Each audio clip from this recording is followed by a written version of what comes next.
한 과목을 이제 시리즈로 여러분들에게 좀 강의를 시간 만들어서 해야 되겠어서 오늘 선택하는 게 중요했습니다.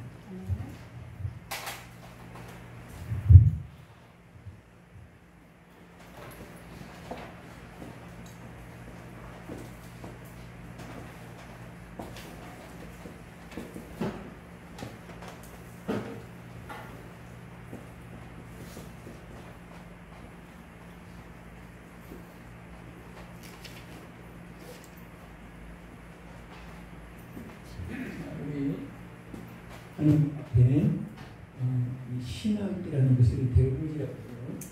그런데 모든 것은 체계적으로, 조직적으로 질서 있게 모든 것이 설명이 돼야 되고 정의가 돼야 되고 입점이 돼야 되고 또 하나님의 말씀에 기초하고 공부해가지고 그렇게 나갈 때 그 집이 견고하게 되는 것 같습니다. 집이 아무리 액세서리를 잘 달고 모양이 좋아도 기초가 기둥이 또 철근이 약하든지 또 밑에 기초가 모래든지 완성이 되지 않으면 무너집니다. 그래서 많은 사람들이 화려하게 출발을 잘해야 된다. 그런데 그게 롱런하지 못해. 그 기초가 갖추어져야 몇 따라 사람이 엄청나지. 그래서 우리가 여러분들이 공부 많이 했죠. 그렇지만 자꾸 지금도 공부해야 돼요. 사실 저 조미장님은 하시는데 저도 지금 학생이에요. 저는 언제까지 학생을 하냐면 죽을 때까지 학생입니다. 서울대학교 학생입니다. 최고의 과정에 학생으로 있고 또 학생의 은혜에서 또 책임을 맡고 있고 그래서 참 너무너무 좋은 거예요. 근데 그 과정에는 또 지금 현지 국회의원, 방문사, 법무사, 사장, 또 큰 이사자, 대표이사 이런 분들이 39명이 이제 합격해가지고 공부하는데 국회의원도 학생이고 오늘의 학생인데 내 밑에 간사는 큰 회사에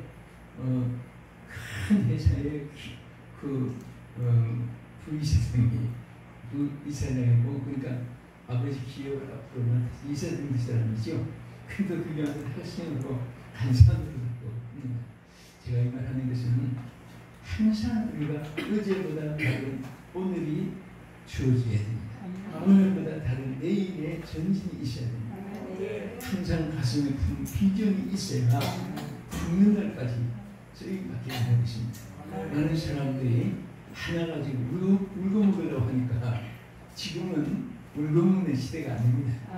지금 4차 산업화 시대고 혁명 시대고 그래서 개발 시대입니다. IT 시대고 지금 눈부시게 세상이 변천되고 우리 목회자가 옛날 목회 스타일이나 옛날 쓰던 그런 언어를 사용한다든지 그렇게 하는 현대 사람들이 그 같은 뜻인데도 증거를 안 해요. 어느 목사님은 계속 기도하는데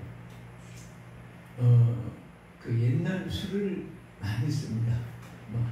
우리가 하나님 아버지 하는 거하고 하나님 아버지 그러면 항상 쓸 때 아버지 하는 거야. 젊은이들이 기다리고 눈뜨고 쳐다볼 정도로 그 틀림없잖아요. 아버지인데 그래도 현대 아이들이 쓰는 말하고 옛날에 쓰는 말하고 이렇게 다르듯이 그래서 우리가 말씀 전하는 방법도 여러 가지가 있습니다. 옛날에 구름만 타지만 지금은 저 위성으로 달나라까지 우주선이 타는 시대인데 자꾸 구름만 타는 시대만 자꾸 이용하고 도로를 닦으면 안 되잖아요. 그래서 우리가 구원신학에 대해서 성경에 정말 하박국 선지가 이 구약 시대부터 하나님의 복음이 하나님의 나라가 또 성경의 역사가 또 하나님 믿는 사람의 신앙이 부흥되기를 간절히 소원했습니다. 여러분 교환을 하나씩 오늘 그 받았죠? 안 받은 분들이 보세요. 안 받았죠? 그래서 받아가시고 요거 오늘 강의 내용인데요. 먹다 하면 다음에 할 때 앞에 또 사용할지도 모르니까 잘 보관해 주시기 바랍니다. 그래서 이 부흥이라는 말이 최초에 가장 강조하는 사람은 바로 성경에 직접 부흥이란 말을 사용한 분이 하박국 선지자입니다. 그래서 하박국 선지자는 주의 일을 이 수년 내에 부흥케 해달라고 이렇게 기도했습니다. 자, 보통 부흥이라는 말이 국어 사전에도 사용되고 산업 부흥이라는 말도 쓰고 또 여러 가지 한때 중세에는 산업에 대해서 이 부흥이라는 말을 많이 썼습니다. 그러나 우리 성경적인 개념하고는 차이가 있습니다. 우리 성경적인 부흥의 이 어간은 소생한다. 여러분 환자가 40년 때 소생이라고 하죠. 다시 재분하는 거예요. 그래서 이것을 가르쳐서 자 우리 뉴라이프라는 말을 써요. 새 생명.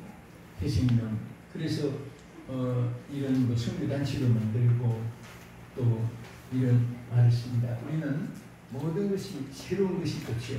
여러분 새해가 되면은 연한장에 올드 이어리라고 했어요. 뉴 이어리라고 씁니다. 새로운 것, 새 사람, 또 새 마음, 새 기분, 새 옷이 좋아요. 낡은 옷이 좋아요. 기도하시라고 했어요. 새 옷이 좋죠. 뭐든 새거, 새 마음. 그래서 사람은 어제 앉았던 사람도 오늘 일어나서 걸으면 어제 걷다가 오늘 앉은 사람보다 더 훌륭합니다. 어제 잘했던 거 자꾸 울고먹고 자랑하고 그거 가지고 자기의 미천으로 삼으면 전진을 못합니다. 그래서 항상 우리는 새로운 것. 그래서 이 부흥이란 자체가 다시 소생하는 거예요. 오늘 여러분들의 이 과목을 통해서 여러분 목회가 다시 소생되기를 축복합니다. 다시 새로워지기를 주의 이름으로 축복합니다. 그리고 우리가 이 부흥이라는 말이 성경적인 의미로서 자 들어가서 보면은 보통 개념이 여러 가지로 나타납니다. 그래서 이 보통적인 개념은 교환에 있는 대로 자 말씀과 성령의 역사 안에서 이것이 기초입니다. 그 안에서 반드시 말씀과 성령의 기초가 되어야 됩니다. 이것이 누락되어 있고 빠져 있으면 죽는 거예요. 여기서 기초 안에서 이제 말씀대로 소생하게 되고 또 분성하게 되고 또 성장하게 되고 크게 되고 많아지고 자 이런 것들이 다 말씀과 성령 안에서 이루어지는 거예요. 그래서 여러분도 우리 개인 자신도 이왕이면 작게 쓰임 하는 것보다 크게 쓰임 하는 게 좋아요. 아멘. 아멘. 항상 꿈을 가지고 크게 가지. 여러분 아이들에게 너 커서 뭐가 되고 싶으냐? 어떤 아이는 반장 되고 싶어. 반장이 왔다 갔다 하니까 아주 크게 보이는데 어떤 아이는 죽어도 대통령 되겠다는 거예요. 그 보는 시야가 아이들에게서 달라질 것이잖아요. 그러니까 우리 목회도 항상 저분은 요분은 그분은 이 사람은 저 사람 나보다 더 나 그것만 생각하면 자기에게 주어진 다 하나님이 주신 달란트가 있고요. 또 하나님께서 주신 그 은사가 있어요. 그것을 잊어버리는 거예요. 다 자기 나름으로의 그 달란트가 있습니다. 여러분 그 보세요. 이 두더지는요 참 이 미련한 것 같아도 두더지가 머리를 파고 막 달리가는 보면 땅속에서 신기해요. 또 미꾸라지 같은 건 또 잘 빠져나가는 은사가 있어요. 그래서 미꾸라지는 닮으면 안 되지. 빠지만 하면 안 돼. 뭐든지 막 전진해. 또 이 독수리는 몸체가 참 적어요. 그 독수리나 이게 힘이 어느 정도 큰가 하면은 한국에서 미국까지 날아갑니다. 참 너무 신기해요. 그런데 우리가 직분을 맞잖아요. 근데 이 직분을 맞는 것은 날개를 다는 거예요. 여러분 날개를 달았을 때 그 날개를 가지고 어떤 울거먹어요. 그러지 말고 활용을 해요. 활용을 해요. 그리고 항상 여러분 보니까 우리 정말 이 황문준 우리 총회를 보면 여러분들을 어떻게 활동할 수 있는 기회를 열어주십니다. 이 지도자의 정말 참 믿음이 거기 있는 거예요. 어떤 분은 딴 사람도 이용해가지고 자기만 혼자 여러분 저 박물관에 가면은 큰 뼈를 그 모래 속에서 건져가지고 꼭 달아놓은 거 있어요. 뭐지? 공룡이지. 나는 이 공룡을 치다 보면은 참 그렇게 살았다. 왜? 자기 혼자만 커지고 혼자만 먹고 혼자만 커가지고 저 숲속에 새들과 놀지도 못하고 작은 동물과 장난도 못 치고 덩치가 크니까 할 수 없이 해변가만 갔다 혼자 그때 혼자 죽어가지고 이만 묻혀가지고 그것도 박물관에도 그냥 재미있게 이렇게 시험을 치고 못하고 워낙 크니까 대가리를 여기다 놓고 꼬리를 저기고 공중에 쳐다보고 지나가요. 영국 대형 박물관에도 그렇게 되어 있습니다. 미국의 인터내셔널 LA 뮤지엄에 그렇게 달아있습니다. 거기 보면은 공룡들을 보면 자기 혼자만 커가지고 혼자 크는 것은 외롭고 스스로 그냥 작은 새, 큰 새, 큰 짐승, 작은 짐승, 날짐승 함께 올리서 놀고 그렇게 아름다운 숲속에서 한번 놀아보지도 못하고 공룡은 그렇게 마치는 거예요. 그 인생 되지 맙시다. 함께 더불어 함께라는 것이 얼마나 좋아요. 그래서 요즘에는요 사람들이 위드라는 말을 많이 사용해요. 이게 뭐지? 함께라는 말이죠. 그래서 어느 단체 보니까 위드 부흥사에도 사람들이 있어요. 그 무슨 말인가? 아, 영문을 사용했구나. 그래서 함께. 그리고 예수님도 우리에게 가장 큰 약속한 중에 함께 해주겠다. 함께 해주겠다. 하나님도 우리에게 가장 큰 약속이 함께 해주겠다. 함께. 그래서 하나님께서 뭐라고 했습니까?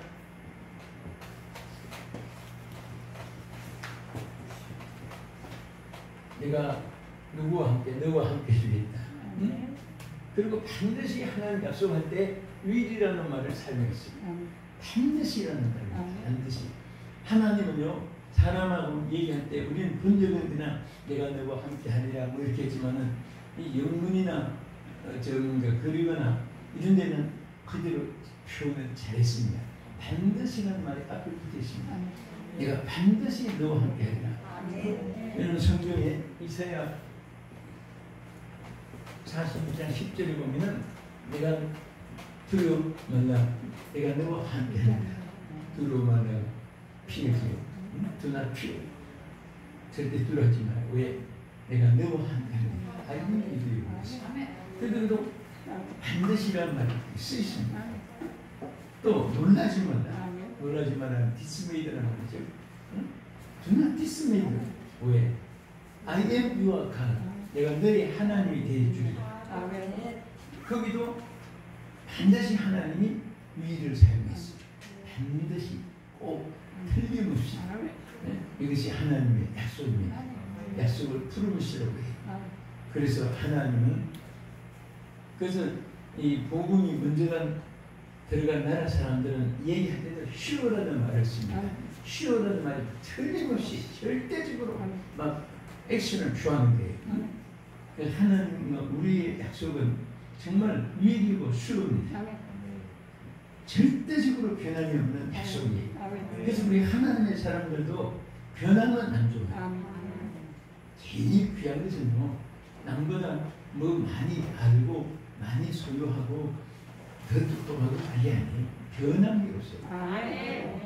사람이 인간성이 좋은 사람은요 성공을 하는데, 그 좋은 인간성을 가진 사람은요 변함이 없어요. 이게 우리 총회가 잘 되냐면 이제 총회장님과 사무총장이 정말 변함이 없어야 되는데 보니까 변함이 없는 사람 같아요. 그렇죠? 총무도 그렇죠? 변하면 안 돼요.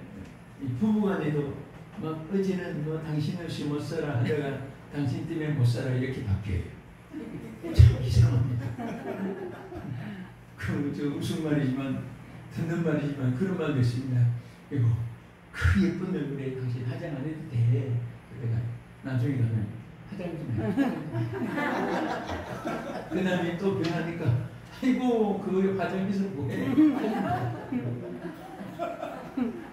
이게 왜 그렇습니까? 똑같은 사람인데 응? 너무 외모만 보고 마음이 변하니까, 눈이 변하니까 그렇습니다. 사람이 마음이 안 변하면 그 사람이 얼굴이 뭐 도배 있는 것 같이 팽팽하거나 번데기 같이 주름살이 끼었거나 그 마음이 항상 애정으로서 더 사랑스럽고 더 보호해주고 싶고 그런 부부도 있습니다. 그래서 할아버지 할머니는 둘 다 썰어진 사람인데도 서로가 부서지고 이렇게 간 사람이 얼마나 아름답습니다. 변함이 없는 사람이죠. 그래서 우리는 항상 이렇게 이 부흥이라는 이 자체가 말씀과 성령 안에서 이렇게 번지하고 나눠지고, 이것이 정말하면 올해 영원 뭐 이런 것을 풀에버라고 해요. 그래서 항상 영원성을 가지고 있는, 그러니까 끝까지 변치 않는 그런 가운데서 타협하는 거예요. 자, 그리고 이 개념이 또 우리가 여러 가지 있는데, 보통 구약 성경이 히브리서 됐지만은 히브리어지만은 신약 성경이 헬라어잖아요. 헬라어 자체가 아람어가 많이 그 영향을 받고 있고요. 또 영어 문자가 영국 사람들이 원래 야만족들인데 그 나라 말이 그냥 세계 통용어가 된 것이 바로 헬라어의 그 유사를 보면 유사점이 많아요. 그래서 어쨌든 영국을 들어쓰려고 그 나라 말을 세계 통용으로 만든 거예요. 저는 가만히 생각하니까 앞으로 하나님 우리 한국어를 쓰시려면 한국어가 영국같이 통용으로 됐으면 좋겠습니다. 그 생각이 나요. 근데 솔직히 사실은 영어보다도 한글이 훨씬 더 뜻도 깊고, 그 다음에 우리는 자음, 모음 28자 가지고 세개 발음을 다 냅니다. 일본 사람은요 커피 발음도 못 내요. 일본 사람은 커피를 뭐라고 하는지 아시죠? 고이 그럽니다. 커피를 일본말로 쓰자면은 삐자를 해요. 삐를 해야지 거기다가 그 피 하는 그 발음이 제일 가까운 게 삐입니다. 삐. 그래서 삐 하니까 이상하니까 그냥 고이 그럽니다.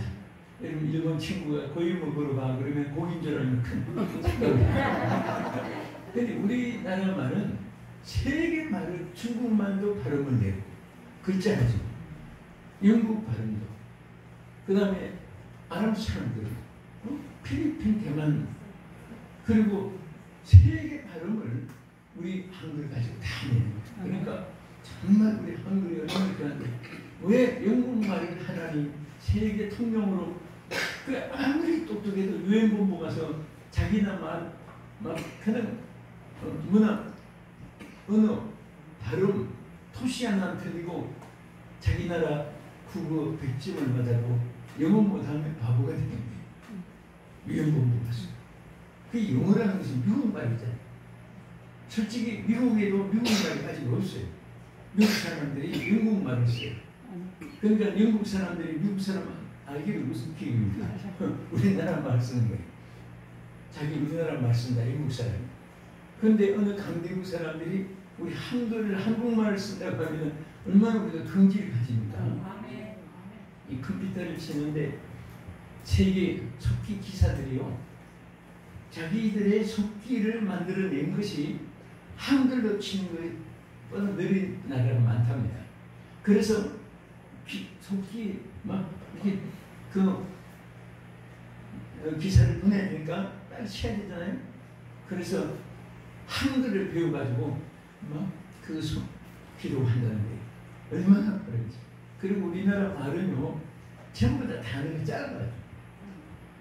자, 우리나라는 길어야 3마디. 김한국의 김, 이렇게 나옵니다.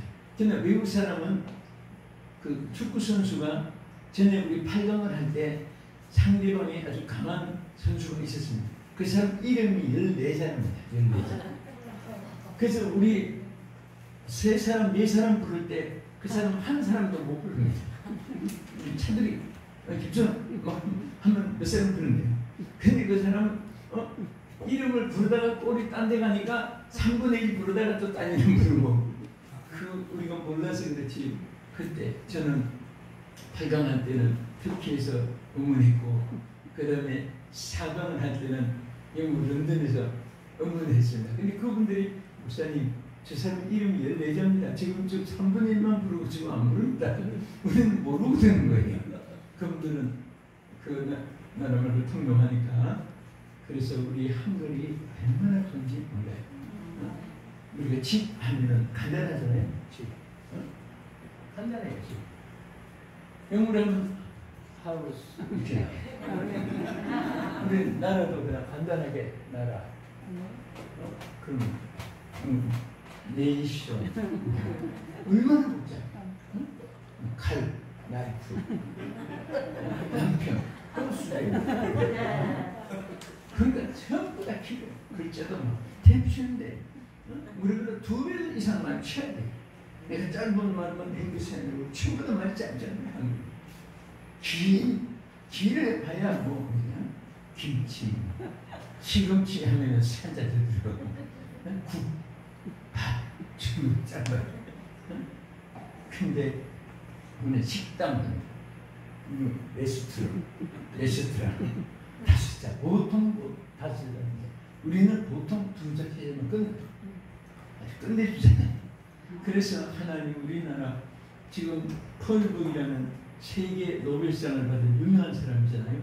이 사람이 한글을 머리가 좋으니까 각국어를 연구하다가 한국이 갑자기 막 개발도상 국가에서 끝에서 막 11째로 올라가니까 연구를 한 거예요. 탐복을 했습니다. 한글이 이렇게 귀한 말인 줄 몰랐다. 그래가지고 유엔 본부에 이분이 막 건의를 했습니다. 세계 통역으로 만들자. 그래가지고 여러분들 유엔 본부에서 지금보다 한 4, 5년 됐겠다. 발표된 지가.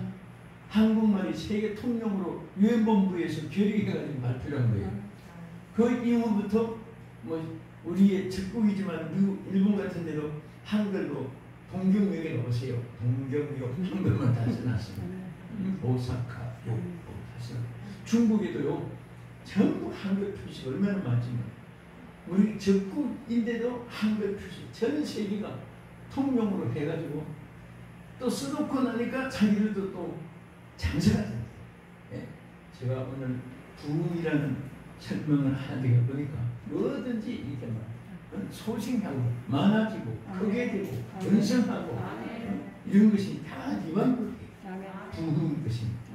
오늘 그래서 정말 이렇게 우리 하나님 신앙을 통해서 우리 한국 말을 복음을 전할 수 있는 그런 기회가 반드시 올 줄로 믿습니다. 아멘. 그리고 우리 가장 오늘은 제가 사실은 21세기의 교회 부흥 이것이 타이틀로 정해가지고 오늘 이제 이 부흥 신학을 석주를 마치고 했는데 아무래도 서론을 여러분들 한 분들이 생각해보고 익히면은 다음에 단위가 여러분들에게 굉장히 소득이 크게 됩니다. 자, 그래서 우리 개념부터 봅시다. 이름 잘하지만은 원래 이 부흥이라는 것은 이렇게 나오잖아요. 근데 이게 두 단어가 합친 거예요. 합친 거. 이게 비발로 이렇게 말해요. 그러면 요거는 다시 산다. 이 두 단어가 플러스된 거예요. 여기 아마 잘 아실 거예요. 그래서 이 부흥이라는 것은 다시 살아나는, 다시 살아요. 여러분 교회 부흥이 하고 나서 교회가 다시 살아나야 돼요. 그래야지 거기에 열매가 있지. 부흥이 했는데도 뭐 다 잠자고 있으면 하나만. 또 부흥이 하는데 실컷 욕이나 얻어먹고 그냥 그러면 안 돼요. 그래서 이 부흥이라는 개념이 중요하듯이 부흥을 일으키는 자니까 부흥사라고 하시는데요. 부흥사의 사명이 얼마나 큰지 몰라요. 여러분들이 부흥이 하면 그 교회가 살면 다시 재초청을 받아요. 한 번도 초청이 아니라 계속 그 교회가 어려울 때마다 그분을 모시니까 교회가 살더라. 아무개를 모시니까 교회가 쑥대밭이 되더라. 진짜 부흥에는요, 한 번 잘하면 10년 부흥을 앞당기는 기적이 나옵니다. 10년 동안 못 자란 신앙이 한꺼번에 살고, 그리고 부흥에 한 번 잘못하면 담임 목사님이 10년 동안 눈물과 땀으로 성장시키는 교회가 그 부흥의 기간에 망가져요. 이 부흥에 여러분들은 절대 또 여러분 교회는 그런 분이 흉내도 내는 사람 없기를 바랍니다. 항상 그 교회에 보면 헌금 꽤 많이 하고 사업 잘 되고 또 막 그냥 강사 대접 잘하고 그런 분들을 언제 전화번호를 주었는지 그것도 참 보통 은사가 아니에요. 당연히 눈을 뜨고 지켜본데도 언제 전화 똑똑 다 뽑아가지고 저 밖에 나가서 전화해가지고 며칠 후에 나 왜 업무 강사인데 목사님 어떻게 계세요?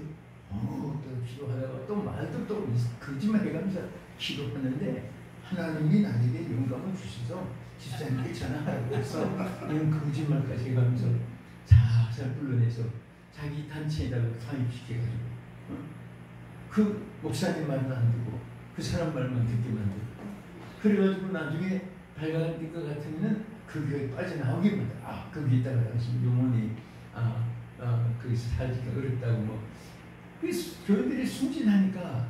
그런데 그렇게 나가서 그분이 얼마나 그분을 받든지 나중에 역으로 되고 너 때문에 내가 이렇게 우리 목사님을 내가 배신자가 되겠다고 하면서 나중에는 그래서 잘 나가던 분들이 다 이렇게 끝장에 오니까 여러분 절대 남의 것은요 따라하시오. 남의 것은 꿀떡 같아도 개떡이다.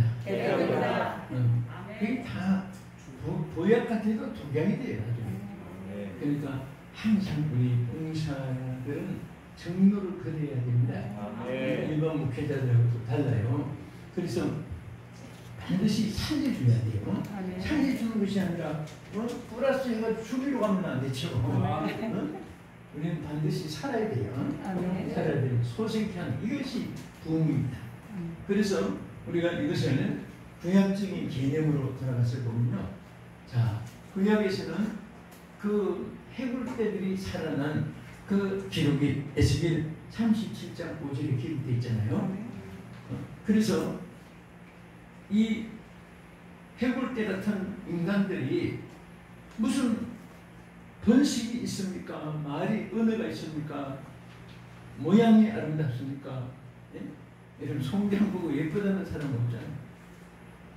사람이 생기든 가족이든 친구든 그냥 한 번 보고 그냥 이렇게 기도해주고 그래야지 또 보고요. 그 방에 무서워서 못 들어갑니다. 자기 가족인데도. 그러다가 그렇게 보고 생명 떠나면 딱 한번 보고 말아야 돼요. 이미 다 끝난 거예요. 그러니까 우리 사람들은 항상 우리 하나님 앞에 우리 영이 살아 생동해야 돼요.